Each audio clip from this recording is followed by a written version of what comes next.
결국은 학업이 되지 않으면 우리가 배운 것들은 아무것도 소용이 없는 거거든요.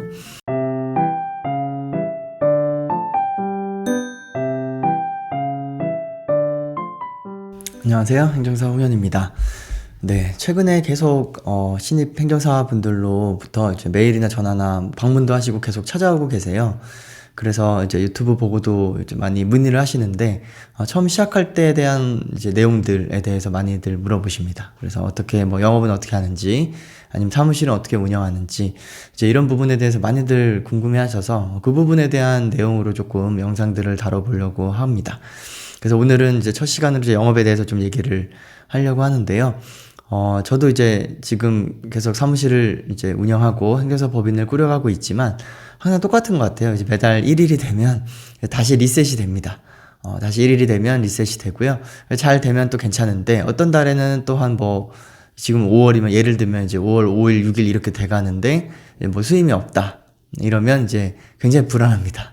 그냥 불안한데 이제 일주일 넘어가는데도 수임이 별거 없고 이제 잔잔한 것만 있다. 그러면 이제 굉장히 불안해요. 급격한 위기감을 느낍니다. 그러다가 이제 어느 정도 수임이 되면 이제 잘 지내고 있다가 또 한 20일 넘어가는데 또 이제 월급이 안 맞춰지고 있다. 이제 월급이 넘어서야 이제 제가 또 수익이 나는 건데 한 20일 돼 가는데 수익이 이제 수임 사건을 들어온 수임료가 이제 월급에 못 미친다.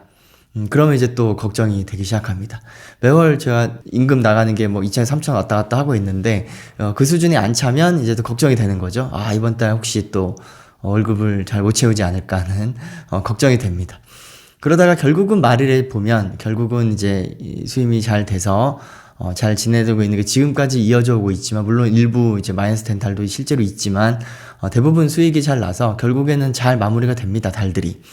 그래도 이제 매월 1일이 되면 다시 마음을 리셋이 되고 또 그런 마음에 이제 계속 반복이 되는 것 같아요. 그거는 사실은 경영자로서 사무실을 운영하는 데 있어서 숙명이라고 생각해요. 그게 미래를 알 수가 없으니까요. 이번 달에 잘 돼도 다음 달에 잘 될지 안 될지 잘 모르는 거고.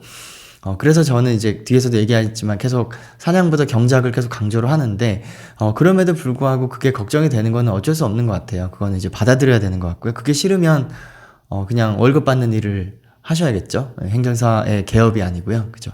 그렇게 이해하셔야 될 것 같고, 다른 영상에서 아마 제가, 얼마 버는지 이런 것들도 요청이 많이 있어서 다 오픈을 했어요. 그래서 영상에 보면 다 나와 있거든요. 이제 행정사 얼마 버나에 대한 내용에서 다 다뤘는데, 저는 이제 3개월 차 때 첫 수임할 때 이제 100만원짜리, 지인을 통해서 한 결혼비자를 이제 수임한 게 첫 번째고요.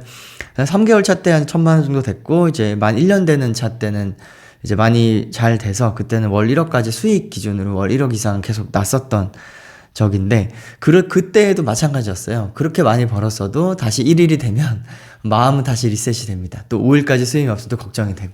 그럼 어쩔 수 없는 것 같아요. 그렇지만 그런 과정을 통해서 성장한다고 생각하고 감내해야 되는 거죠.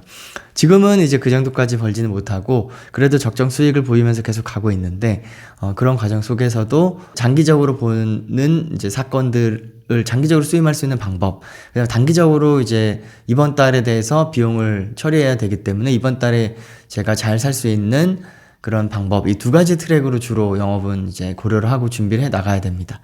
그래서 영업에 대한 얘기를 이제 처음 시작을 하려고 하고요. 영업이 가장 중요하다고 생각을 해야 됩니다.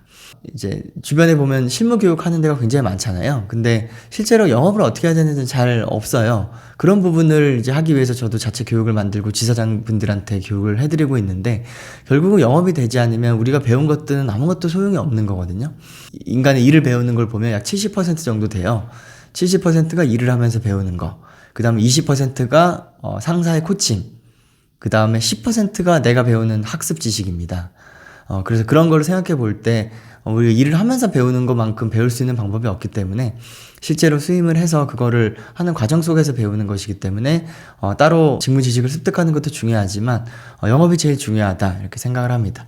영업이 중요한 거에 대해서는 제가 강사하던 시절 얘기를 많이 하는데요. 그 부분 좀 얘기를 한번 드려보도록 하겠습니다. 네, 제가 회사를 그만두고 대기업 강의를 많이 다녔는데, 당시에 대기업 이제 하루 정도 강의하면 한 200만 원 정도 받았던 것 같아요, 하루에. 200만 원 받았는데 200만 원 다 제 돈이 아니고요. 200만 원 중에 한 절반 정도를 그 교육 이제 회사에 연결해 준 교육 컨설팅 회사가 가져갑니다. 그래서 강사들끼리 모여서 얘기하면 항상 뭐라고 얘기했냐면 이제 동료 강사들이 재주는 고민 없고 돈은 왕서방이 받는다고 항상 얘기를 많이 했어요. 하루 종일 강의는 저희들이 하는데 돈은 교육 컨설팅 업체가 다 가져간다. 이런 얘기를 정말 많이 들었어요. 근데 그거는 굉장히 잘못된 생각이라고 그때부터 생각을 합니다. 사실 강의할 수 있는 사람은 너무 많거든요. 어떤 강의를 기획해서 거기에 강의할 수 있는 사람을 찾는 거는 너무 쉽습니다. 거기에 강사를 데려오는 게 어려운 게 아니고요. 교육생을 거기에 앉히는 게 가장 어려운 겁니다. 그게 이제 영업이죠. 그렇기 때문에 재주는 강의하는 사람이 재주 넘은 게 아니고요. 그 교육장에 교육생을 앉혀놓은 그 사람이 재주를 넘은 게 맞습니다. 그래서 그분들이 돈을 더 버는 게 맞고 그게 싫으면 저희가 영업을 하면 되죠. 저희가 영업을 해서 강의를 하면 200만 원 다 받을 텐데 그 영업을 못하니까 교육 컨설팅 업체를 통해서 영업을 하고 대신에 절반만 받는 거죠. 그래서 그거에 대한 이해가 되셔야 됩니다. 그래서 혹시라도 여기서 뭐 다른 뭐 소속 행정사로 일을 하시거나 아니면 다른 쪽에서 일을 하시더라도 영업에 대한 중요성을 이해를 하셔야 된다. 그래서 영업은 가장 중요하다고 생각하시고 어떻게 하면 영업을 할 수 있을지를 고민을 해야 됩니다. 이 업무를 내가 어떻게 배울지보다 더 먼저 진행돼야 된다. 그 부분을 말씀드리고 싶어서 첫 영상으로 영업에 대한 얘기 했고요. 행정사의 영업은 어떻게 할 것인지에 대해서는 우리 다음 영상에서 안내를 드려보도록 하겠습니다. 네, 구독과 좋아요 부탁드릴게요.